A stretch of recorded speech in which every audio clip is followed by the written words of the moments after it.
आज इथं आल्यानंतर बराच वेळ त्यांनी सगळ्या घटना समजून घेतल्या।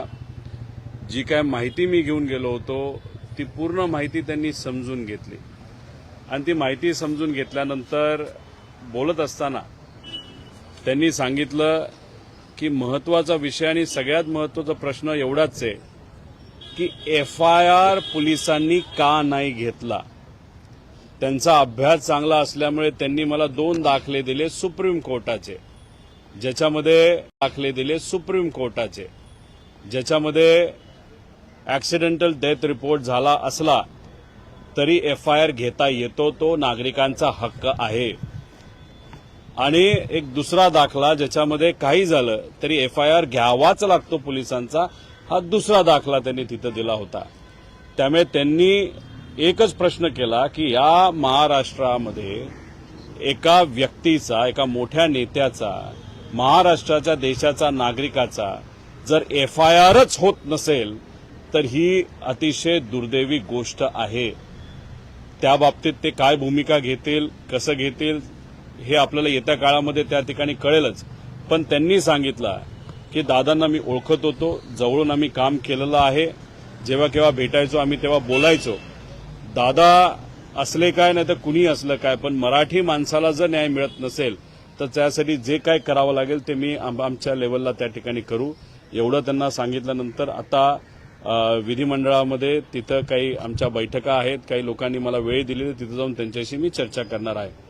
कालपर्यंत CIDच्या चौकशीसाठी सगळेच रिपोर्ट्स येण्यासाठी वाट पाहत आहेत। खरं तर पायलट देखील जिवंत असल्याचं सांगितलं जात आहे, कोणत्या तरी देशात असल्याचं देखील म्हटलं जात आहे।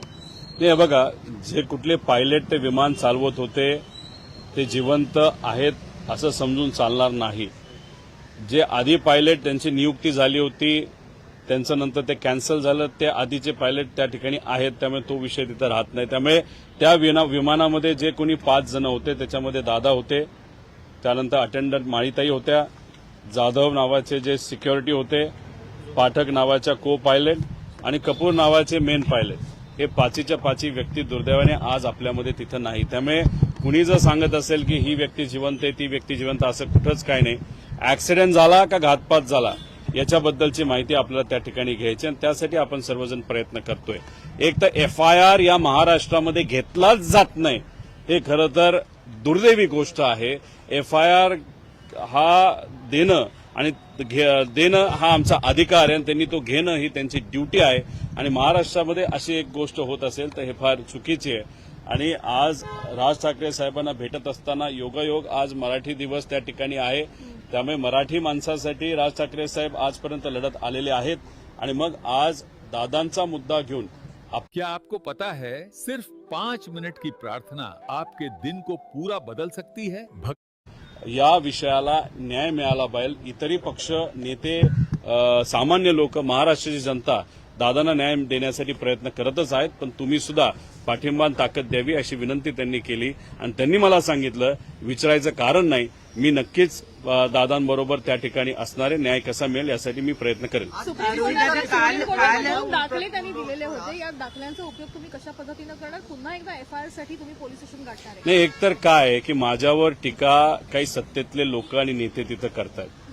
काल अजितदादा पक्षातले जे काही प्रमुख नेते आहेत त्यांनी सांगितलं की मी इव्हेंट करतोय। बरं, मी इव्हेंट करतोय असं तुम्ही समजा, तर तुम्ही सत्तेत आहात ना, स्टंट करतोय, तुम्ही सत्तेत आहात ना, FIR हा सगळ्यांचा अधिकार आहे। मी विरोधात आहे म्हणून तुम्ही माझा FIR घेऊन देत नाही, नाही तर घेतला जात नाही। तुम्ही सत्तेत आहात ना, तुम्हाला काय माझ्याबद्दल वाटायचं वाटू द्या, बस।